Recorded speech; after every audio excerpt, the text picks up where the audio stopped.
আল্লাহ রাব্বুল আলামিন আমাদেরকে এত নিয়ামত দান করেছেন যা আমরা গণনা করে শেষ করতে পারবো না।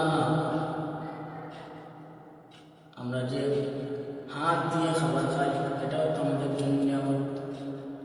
আমরা যে পা দিয়ে হাঁটি এটাও তো আমাদের জন্য নিয়ামত। আল্লাহ রাব্বুল আলামিন আমাদেরকে অসংখ্য নিয়ামত দান করেছেন। আল্লাহ বলেন, লাইন শাকারতুম লাযীদান্নাকুম ওয়া লাইন কাফারতুম ইন্না আযাবি লাশাদীদ।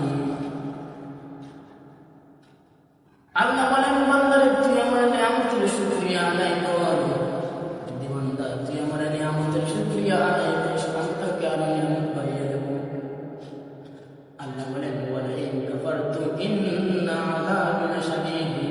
যদি বান্দা তুই আমার নিয়ামতের শুকরিয়া আদায় না করিস আমি তোকে জাহান্নামের মধ্যে ফেলে দেব। আল্লাহ রাব্বুল আলামিন এই আসমানটা বানালেন, এই জমিনটা বানালেন, এটা তো আমাদের জন্য নিয়ামত। আমাদের যে বডিটা আছে এটাও তো আমাদের জন্য নিয়ামত। যদি আল্লাহ আমাদেরকে হাত না দিতেন আমরা তো কোনো কিছু করতে পারতাম না। যদি আল্লাহ আমাদেরকে পা না দিতেন আমরা তো হাঁটতে পারতাম না। যদি আল্লাহ আমাদেরকে চোখ না দিতেন আমরা তো দেখতে পারতাম না।